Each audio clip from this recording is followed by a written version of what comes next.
A continuación, en Canal Historia, historias de los anales de la historia. Historias de triunfos y tragedias, aventuras y logros, mientras vamos en busca de la historia. Se trata de un volumen breve que lleva el misterioso título de Los Protocolos de los Sabios de Sion, y es probablemente uno de los libros más influyentes del siglo XX. Henry Ford creía que se trataba de una llamada de alerta para despertar a los Estados Unidos. Winston Churchill llegó a creer que era auténtico. Los nazis lo utilizaron como una justificación para el genocidio. Esta es la historia de una mentira interminable. Ha engañado a millones de personas de todo el mundo durante más de un siglo y sigue siendo una poderosa fuente de odio y maldad. Acompáñennos en nuestra búsqueda de la historia para sacar a la luz un engaño mortal.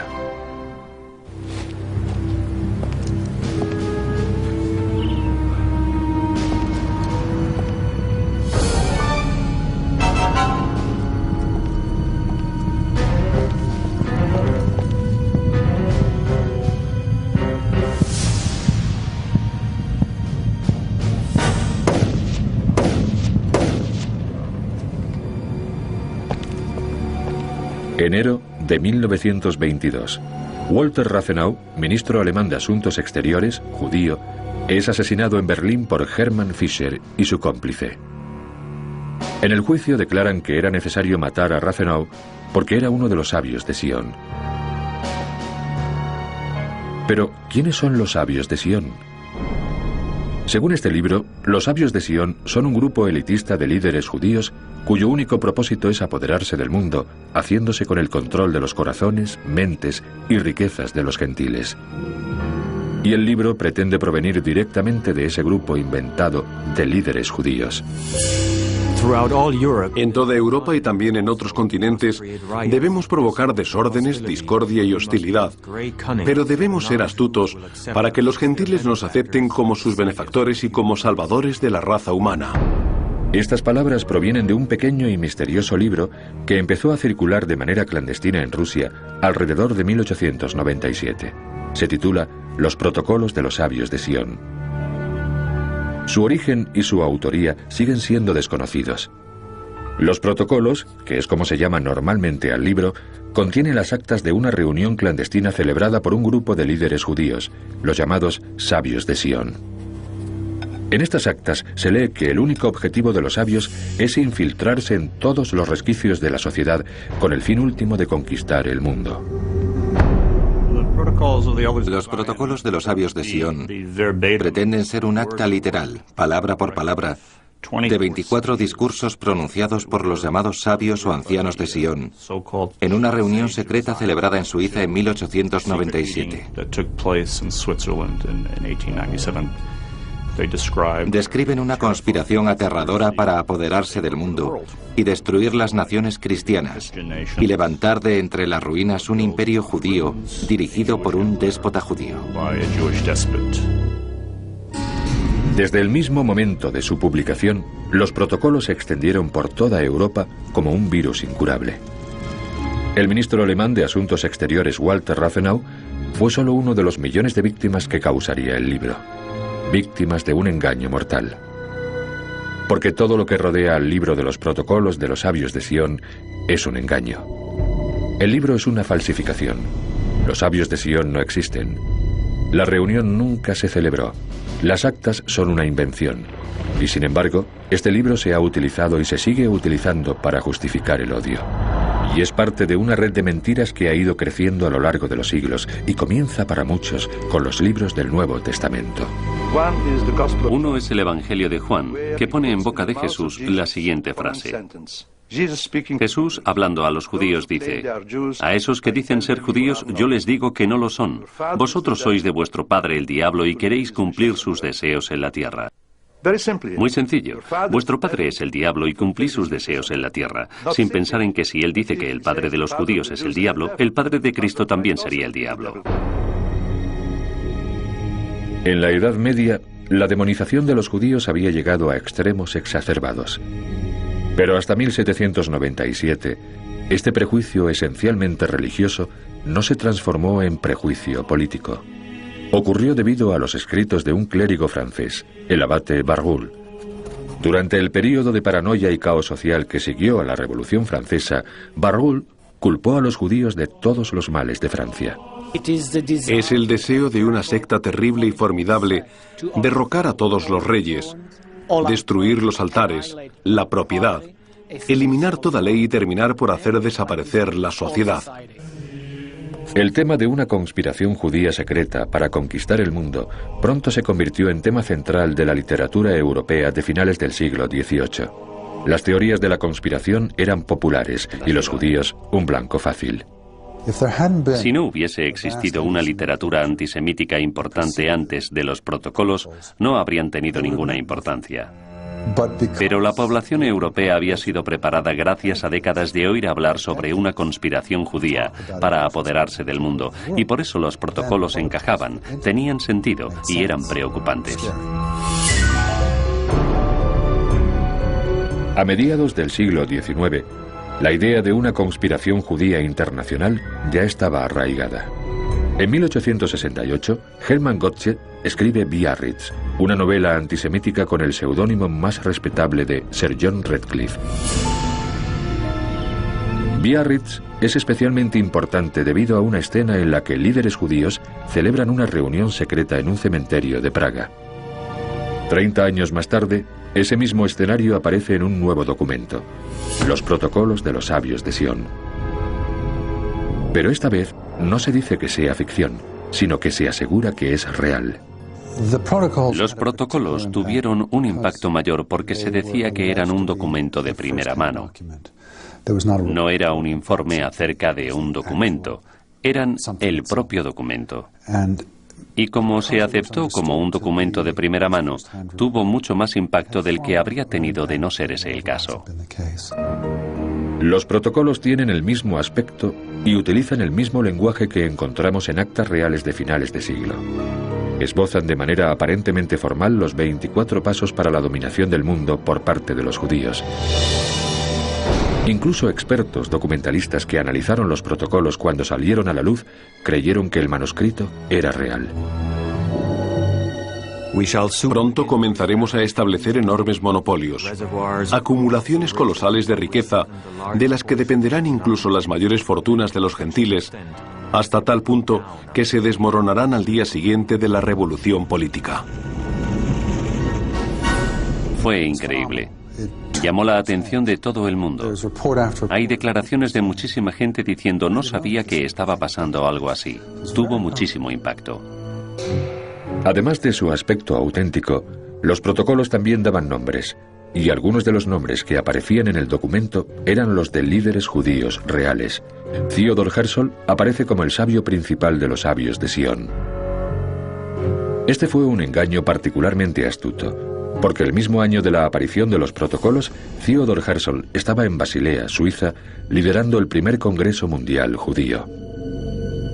Él es el sabio principal, y tenía sentido claro, ya que se suponía que los protocolos provenían del Congreso de Basilea, el primer congreso sionista.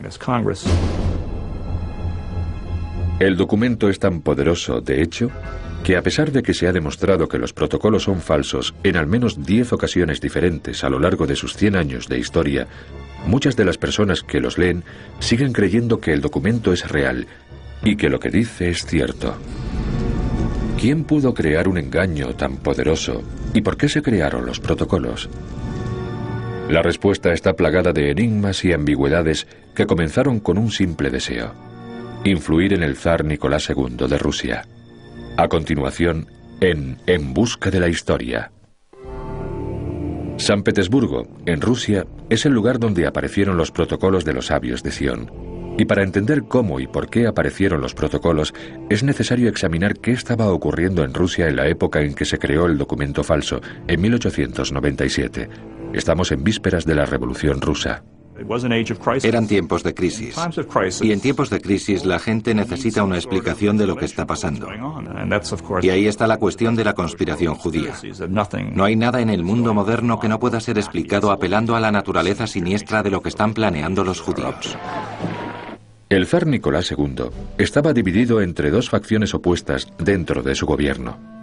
Los reformadores liberales querían entablar un diálogo político con los bolcheviques, los líderes de la incipiente revolución. La derecha conservadora se oponía firmemente y puso en marcha una campaña secreta para desacreditar a los liberales. Muchos de los ministros liberales del zar y sus homólogos bolcheviques eran judíos o tenían vínculos con intereses empresariales judíos, y por eso la creación de los protocolos proporcionaba un motivo práctico, aunque imaginario, para temer a la izquierda. No se hizo con intereses inocentes. Siempre tuvo un objetivo político. Creo que un objetivo político destructivo en casi todos los casos. Quizá al principio, muy al principio, no fue nada más que un intento de influir en las decisiones menores del zar Nicolás II, que tenía poca fuerza de voluntad. Hay quien tiene la teoría de que se hizo para intentar asustarlo un poco y hacerle ver que debía aplastar a sus enemigos, como habrían hecho los sabios de Sion si estuvieran en su lugar. Nadie lo sabe con seguridad, pero las pruebas circunstanciales indican que los protocolos de los sabios de Sion fueron creados por la Okrana, la policía secreta rusa. Una facción de derechas controlaba la Okrana, un grupo que contaba con la voluntad y los medios para crear una falsificación persuasiva. La persona que supervisaba la Okrana rusa había encargado trabajos similares para desacreditar a enemigos políticos o amenazas políticas. Esa persona es Piotr Ivanovich Rakovsky, director de Relaciones Exteriores de la Okrana. Se trata de un maestro de la falsificación que equipa a sus agentes con documentos falsos con los que puedan infiltrarse en organizaciones subversivas y destruirlas desde dentro. Y lo más convincente es que Rakovsky ya tenía antecedentes de culpar a los judíos por todos los males. En 1892, 5 años antes de la aparición de los protocolos, Rakovsky emplea el seudónimo de Jean Préval para publicar Anarquía y Nihilismo, un breve panfleto que esbozaba las mismas ideas que aparecieron en los protocolos 5 años más tarde. En 1897, al parecer, mejoró el original eliminando el nombre del autor y haciendo que su obra pareciera un documento auténtico. Después, fue enviándolo a algunas organizaciones conservadoras clave. Un documento secreto tiene mucho atractivo. Si estás en Washington y quieres que algo se sepa, es mucho mejor filtrar un documento secreto que decir tu opinión abiertamente. Los secretos nos interesan a todos y cuando se trata de un secreto tan tremendo, un secreto acerca de unos planes para dominar el mundo, entonces es irresistible. Los protocolos se extienden lentamente, pero sin parar, entre los círculos conservadores. Entonces, en 1903, se produce una explosión. La versión de los protocolos supuestamente escrita por Rakovsky se hace pública, publicada por un periódico de San Petersburgo. El editor es Pavlache Krusevan, un antisemita y fascista convencido, cuyos editoriales acababan de provocar grandes disturbios en la ciudad rusa de Kishinev. Mueren 45 judíos y más de 1.300 hogares y tiendas de judíos son destruidos. En cuanto Krusevan recibe el fraudulento protocolo de los sabios de Sion, lo publica como si fuera real. El genio maligno ya está en la botella. Socavaremos las fuentes de producción, instilando en los trabajadores ideas de anarquía, y los incitaremos a que abusen del alcohol, y al mismo tiempo tomaremos medidas para sacar de la tierra a todas las fuerzas intelectuales de los gentiles. Eran una confesión que no tenía intención de serlo. Era algo que los judíos nunca habrían dicho en público, pero entre ellos sí podían reconocer esas cosas. Por lo tanto, tuvo un efecto persuasivo muy fuerte sobre la gente que estaba dispuesta a creer que esa falsificación rocambolesca era real. Krusevan publicó también ediciones baratas de los protocolos en forma de panfleto para su distribución masiva y se unió a otros militantes antisemitas para formar la Unión del Pueblo Ruso, también conocida como las Centurias Negras. Empezaron a cometer actos de terrorismo y asesinato contra liberales judíos y radicales. Tomando como chivos expiatorios a los judíos, Krusevan consiguió poder y fama.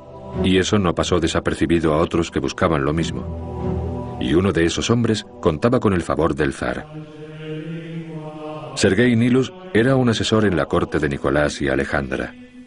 Era bien recibido en la corte porque era famoso, un místico cristiano autor de Lo grande en lo pequeño, una autobiografía de gran éxito en la que narraba su transformación de un ateo de clase media a un portavoz iluminado por Dios. Durante los primeros años del siglo XX, los místicos eran una presencia habitual en la corte de los Romanov, pero eran meras sombras comparados con la presencia dominante de Rasputín, el consejero espiritual y confidente de la zarina Alejandra. Sergei Nilus estaba desesperado por hacerse un nombre y presentó los protocolos al zar como un documento auténtico y real. Los protocolos causaron una gran impresión al zar. ¡Qué profundidad de pensamiento! ¡Qué gran previsión!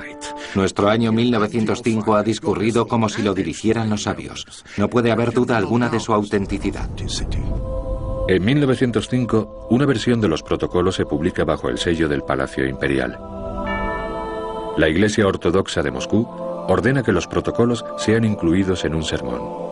El 16 de octubre de 1905, los feligreses de 368 iglesias de la ciudad de Moscú escuchan los protocolos de labios de los sacerdotes.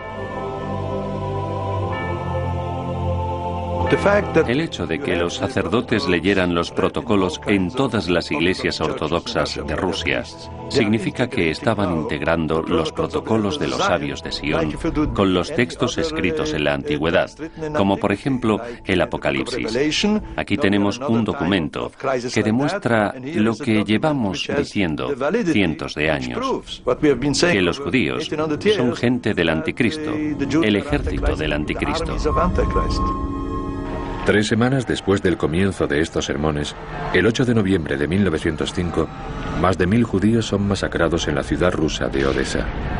Es un presagio de las atrocidades que se avecinaban. El motivo por el que hago esto es lo que he leído aquí, por lo que estáis planeando. Es decir, creo que la gente con inteligencia suficiente para leer libros e incluso para escribirlos pensó que los protocolos eran útiles, informativos y auténticos. Mientras Rusia avanzaba rápidamente hacia la revolución durante la década anterior a la Primera Guerra Mundial, la derecha política consiguió por fin su objetivo inicial. Los protocolos de los sabios de Sion habían demonizado a la izquierda. Ya era políticamente correcto odiar a los judíos y acusar a los socialistas y comunistas de ser marionetas de la conspiración judía internacional. No me sorprende que las pruebas empíricas, es decir, los nombres judíos de los líderes bolcheviques, que eran muchos, el más famoso de ellos, Trotsky, se consideraran una demostración de que se trataba de una conspiración judía. Y eso fue lo que hizo que los protocolos parecieran creíbles. Hasta el Holocausto, e incluso después del Holocausto, la asociación en la mente de la gente de los judíos con la izquierda, en particular con el comunismo. En cierta manera, para los no judíos era reconfortante ver que esa visión del mundo tan odiosa, esa ideología agresiva, peligrosa, no era cristiana. Los protocolos están tan arraigados que cuando el zar Nicolás recibe los resultados de una investigación oficial del gobierno que revela que los protocolos son falsos, a nadie parece importarle. El zar Nicolás escribe: "Olvidad los protocolos. No se puede defender una causa justa con métodos sucios". Pero el daño ya estaba hecho. Cuando el gobierno ruso es derrocado por la revolución bolchevique en 1917, la profecía inventada en los protocolos parece hacerse realidad. Entonces, el 16 de julio de 1918, el zar y toda su familia son ejecutados por revolucionarios bolcheviques. Lo que deja atrás la familia real da a los antisemitas todavía más razones para su creciente reino de terror.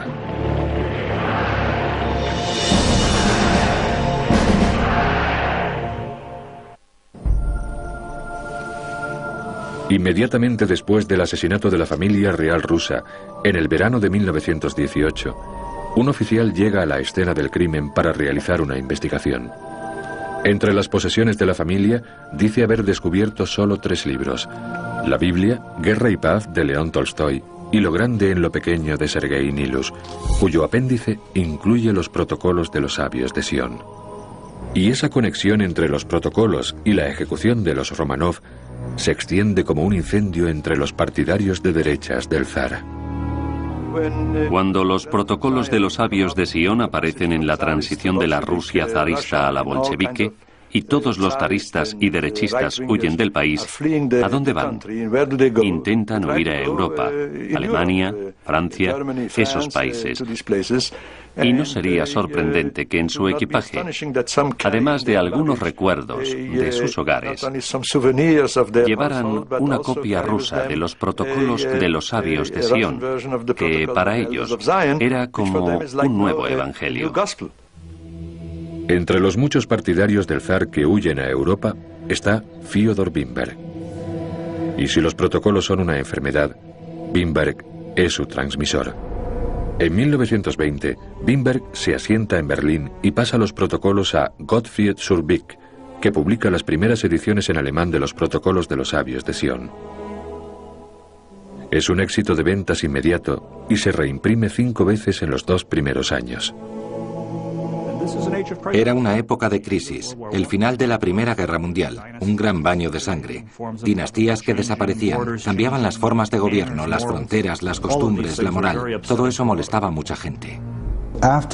Después de la revolución bolchevique de 1917, los antibolcheviques tenían la tendencia a pensar que los bolcheviques eran judíos, y eso dio credibilidad a los protocolos cuando reaparecieron unos años después. Esta revolución horrible ha sido provocada por los judíos como un paso más de su plan para dominar el mundo. Y los alemanes, que todavía estaban recuperándose de los efectos de la Primera Guerra Mundial, fueron convencidos por el falaz argumento de que si los judíos pudieron conseguirlo en Rusia, también podrían hacerlo en Alemania. Los alemanes eran un objetivo particularmente fácil, porque ya tenían una larga tradición de literatura antisemita que condicionaba a los lectores para ver a los judíos como una amenaza para la civilización. Quizá el ejemplo más virulento sea la edición de 1878 de Deutsche Schriften, o Escritos Alemanes, de Paul Bottcher.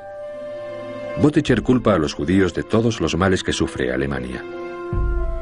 La única solución, sugiere reveladoramente, es la exterminación de los judíos.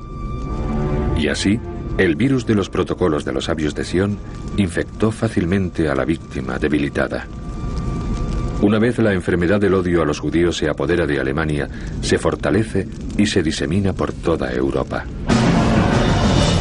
El 8 de mayo de 1920, el editorial del Times de Londres publica varios pasajes de los protocolos. El editorial se pregunta de forma retórica, ¿qué son estos protocolos? ¿Son auténticos? Si lo son, ¿qué asamblea maligna pergeñó estos planes y se regodeó con su diseminación? ¿Acaso con el esfuerzo extremo de nuestra nación hemos escapado de la Pax Germánica para caer en una Pax Judaica? Ese editorial tuvo mucha importancia, legitimizó los protocolos y significaba que no eran solo delirios de algunos movimientos de protesta alemanes, sino que incluso el Augusto Times de Londres decía que había algo de verdad en todo eso. Poco después de su publicación en Londres, Winston Churchill, el joven ministro de guerra británico, declara al Illustrated Sunday Herald: Desde los días de Espartaco hasta los de Karl Marx, esta conspiración internacional para terminar con la civilización y reconstruir la sociedad no ha hecho más que crecer. Menos de una semana después de su aparición en Inglaterra, los protocolos de los sabios de Sion empiezan a llegar al público estadounidense, todo a causa del inquebrantable fervor antisemita de uno de los grandes héroes estadounidenses, Henry Ford. Entre mayo y octubre de 1920, Ford escribe un artículo semanal sobre los protocolos en su periódico, el Devon Independent. Pero no se para ahí. Henry Ford distribuye esos artículos a sus concesionarios de coches de todo el país para el disfrute de los compradores de automóviles. En noviembre de ese mismo año, Henry Ford publica los protocolos y su propia diatriba antisemita en un grupo de 4 volúmenes titulado El Judío Internacional. El principal problema del mundo. Se distribuyeron 500.000 de copias en los Estados Unidos y Ford firma la publicación de las ediciones europeas en 16 idiomas. Cuando el New York World le preguntó en 1921 por qué publicaba los protocolos, Henry Ford respondió: La declaración que puedo hacer de los protocolos es que encajan con lo que está pasando. Tienen 16 años y han encajado siempre con la situación mundial. encontró respuesta a muchas de las preguntas que se planteaba, y con sus medios y con su prestigio, estaba en posición de avalarlo y ponerlo a disposición de personas que, de no ser por él, no lo habrían leído. Eso le dio una legitimidad en la sociedad estadounidense de los años 20. Lo relevante aquí no era lo que dijera Ford, sino quién era Ford. Se trataba de un hombre de gran éxito, muy admirado. Y no era necesario leer los protocolos de los sabios de Sion para decir, bueno, si Henry Ford lo está apoyando de esa manera y está perdiendo dinero, perdió varios millones de dólares publicando ese libro de 4 volúmenes, tiene que haber algo de verdad. La campaña de Henry Ford sobre los protocolos fracasó en los Estados Unidos. Los estadounidenses no aceptaron la teoría de que existía una conspiración judía internacional. Pero la influencia de Ford, por medio de El Judío Internacional, estaba llegando a millones de personas en toda Europa, y los políticos jóvenes en ascenso estaban empezando a responder a las mentiras incluidas en los protocolos. En particular, un joven con grandes ambiciones políticas quedó fascinado por la insistencia con que mantenía Ford que la conspiración judía era real. Su nombre era Adolf Hitler. Se dice que Hitler tenía un retrato del heroico Henry Ford en su estudio o en su cuarto. El millonario, el hombre hecho a sí mismo. En 1921, los protocolos circulaban desde hacía casi un cuarto de siglo. Lo que había empezado como un engaño perpetrado por una facción política con un propósito muy limitado, era ya aceptado como un hecho real en 2 continentes. Entra en escena Philip Graves, un joven y emprendedor reportero del Times de Londres. Graves no fue el primero en poner en duda la autenticidad de los protocolos de los sabios de Sion, pero sí fue el primero en demostrar que se trataba de una falsificación al encontrar la fuente original de la que se plagiaron. Graves encuentra una obra satírica francesa que contiene exactamente el mismo texto, palabra por palabra, de los protocolos. Pero la obra fue escrita 3 décadas antes de los protocolos y no tiene nada que ver con los judíos. La salida a la luz de la falsificación de los protocolos tuvo mucha importancia. No eliminó los protocolos como factor, pero los sacó del espectro político respetable. Si creías en los protocolos, quería decir que estabas en los extremos del espectro político, que eras parte de un movimiento de protesta que no aceptaba las normas de la política civilizada. En Inglaterra, Churchill se retracta inmediatamente. En Estados Unidos, Ford no lo hace. El Comité Judío Estadounidense tarda 6 años en recibir una disculpa por escrito de Henry Ford por sus artículos, pero hasta el día de su muerte siguió manteniendo que, aunque los protocolos eran falsos, lo que decían era real. En Alemania, esa idea ya estaba haciendo historia. Cuando los alemanes intentaron entender por qué habían perdido tanto en la Primera Guerra Mundial, buscaron una explicación en los protocolos. Y durante los años 20, la tendencia a culpar a los judíos de todos los problemas no hizo más que crecer y crecer. Y los convencidos empiezan a pasar de las palabras a los hechos, y de los hechos al derramamiento de sangre. Las semillas del genocidio empiezan a echar raíces.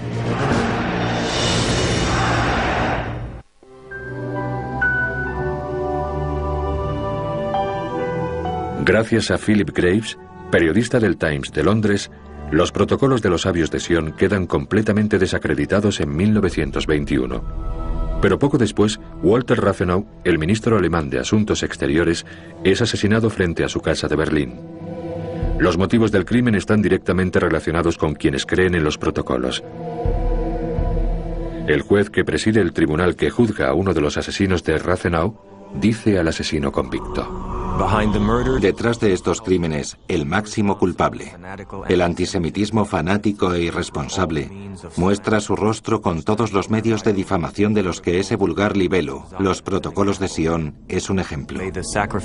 Espero que la muerte de Rathenau sirva para purificar el aire infecto de Alemania y lleve a Alemania hacia su cura.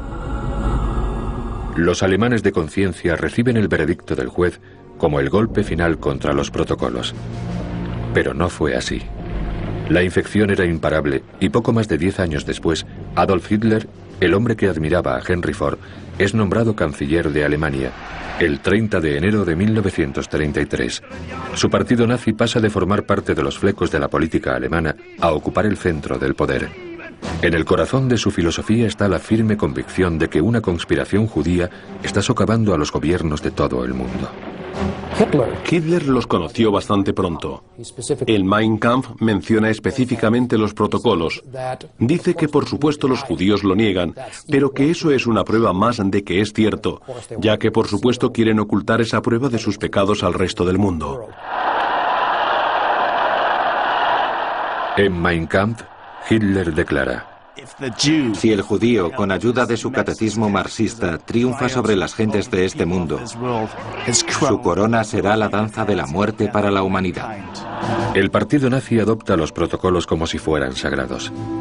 Si Roosevelt prometió un pollo en cada olla, Hitler puso una copia de los protocolos en todas las casas de Alemania. Solo la Biblia rivalizaba con ellos en popularidad. ¿Por qué tuvo éxito en Alemania? Muy sencillo. Los alemanes eran lectores, eran gente con formación, y por lo tanto, cuando se tradujo al alemán financiado por Ford, en Alemania vendió 10 millones de copias en pocos años. En las juventudes hitlerianas se convirtió en lectura obligatoria. Los educaban con él. 2 meses después de que Hitler tomara el control del gobierno, la retórica antijudía del partido nazi se convirtió en ley en Alemania. El 11 de abril de 1933, el Tercer Reich pide el boicot nacional a todos los negocios propiedad de judíos. En septiembre de 1935 entran en vigor las leyes de Nuremberg. Esas leyes despojan a los judíos de su nacionalidad y capacitan a las autoridades para detenerlos y sacarlos de sus comunidades.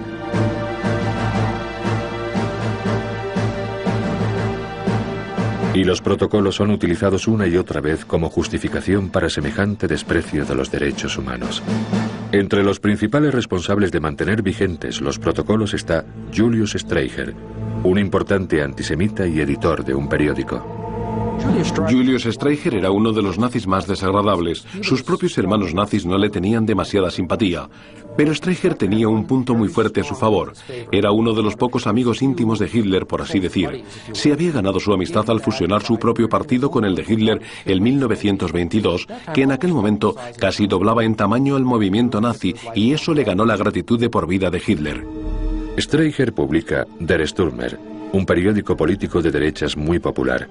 Una semana tras otra, el 500.000 de lectores de Der Stürmer leen hiperbólicos artículos acerca de la conspiración internacional judía. En octubre de 1938, el 5º año del plan maestro de los nazis, la retórica de Der Stürmer se convierte en una llamada a la acción. Los judíos, escribe Streicher, son bacterias, gusanos, y las plagas no se pueden tolerar. Por razones de limpieza e higiene debemos hacerlos inofensivos, acabando con ellos. Yo diría que los protocolos tuvieron mucha influencia en el cambio del antisemitismo, que pasó de ser un movimiento de protesta a un movimiento de poder. No creo que fuera el único factor o que no hubiera pasado de todas formas, pero sin duda fue un elemento significativo. La maquinaria de propaganda nazi dirigida por Joseph Goebbels mantiene vivo el clamor del odio antijudío. Quizá el ejemplo más notorio de propaganda antisemita sea una película de 1944 titulada El judío eterno. Esta película narra la historia que aparece en los protocolos de los sabios de Sion.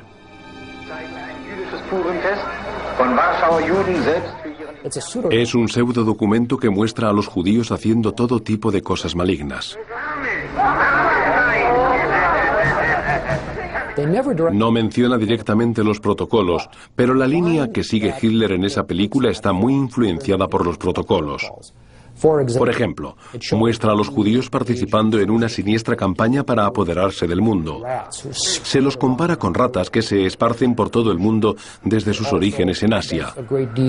También trata el tema de los judíos y su poder financiero. Los protocolos sugieren que los judíos van a controlar el mundo económicamente. En la película El judío eterno pasa exactamente eso. Mientras la guerra relámpago de Hitler avanza por toda Europa, un país tras otro va quedando en manos del Tercer Reich. En 1941 la gran mayoría de los judíos europeos están bajo control nazi.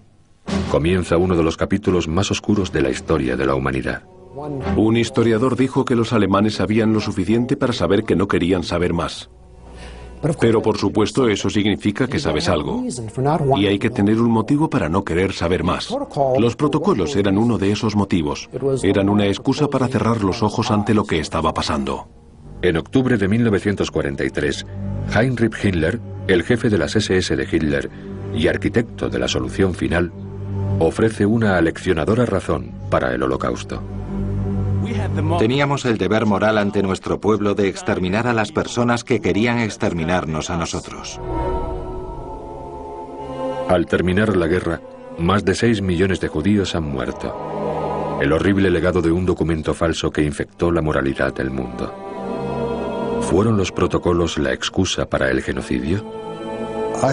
Creo que el término excusa para el genocidio es adecuado. Fue la piedra angular sobre la que los nazis extendieron gran parte de su ideología. La verdad es que los nazis no utilizaron los protocolos al principio. Tenían otros textos de la literatura. Pero cuando aparecieron y los conocieron, los absorbieron y los utilizaron todo lo posible. Y probablemente, más que ningún otro documento, hayan sido la excusa, la justificación del Holocausto. Tras la victoria aliada en Europa el 8 de mayo de 1945, Estados Unidos y el resto del mundo vieron por primera vez lo que había provocado el antisemitismo exacerbado. Pero la muerte de Hitler y de un tercio de todos los judíos del mundo ¿traerían por fin el final del engaño de la conspiración judía?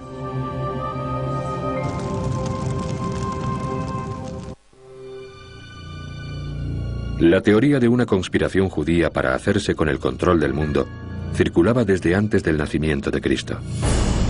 La idea de que el mundo judío es como una serpiente que lentamente rodea a su presa y acaba con su vida y su libertad ha sido parte significativa de la historia del odio.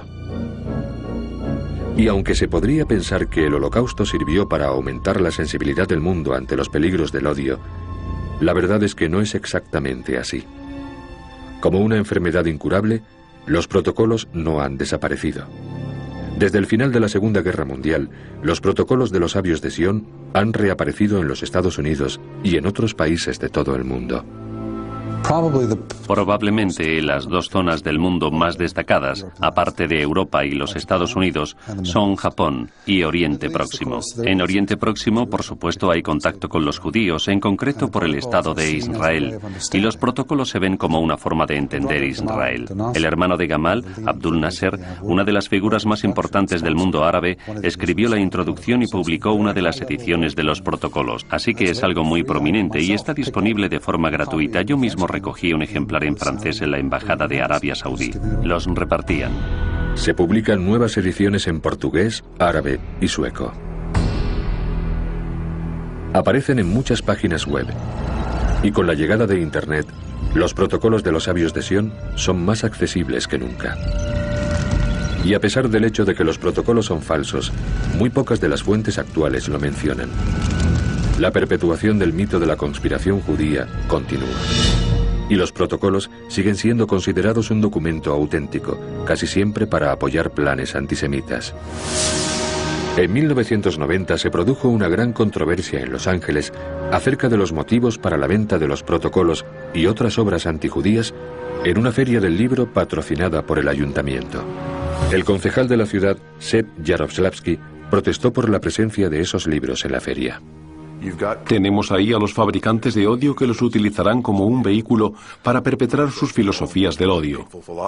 Por eso, mientras sigan ahí, tenemos que enfrentarnos a ellos por medio de la educación, enseñando a nuestros hijos y haciendo que todo el mundo sepa que son falsos, al igual que ellos intentan hacer que todo el mundo piense que los judíos forman una conspiración internacional que intenta acabar con todo el mundo.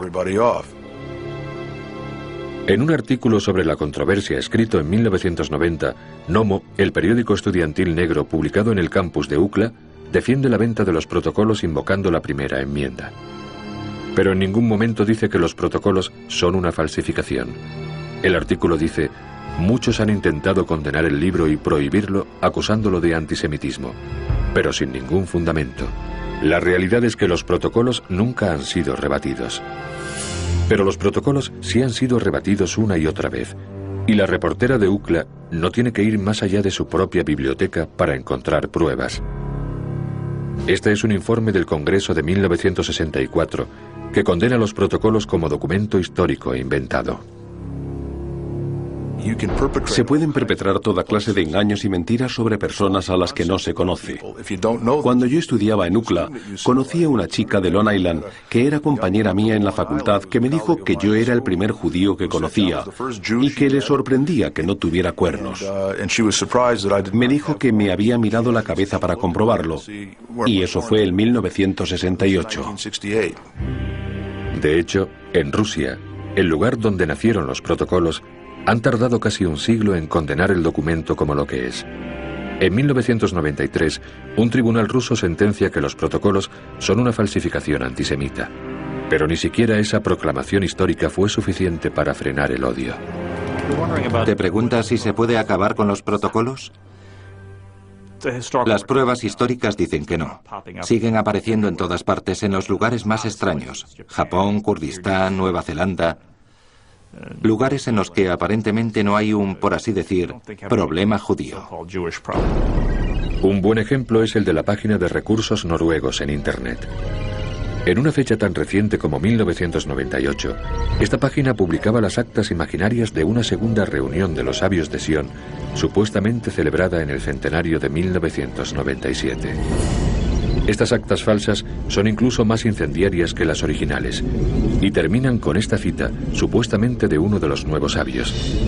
Finalmente veremos el final de esta raza blanca.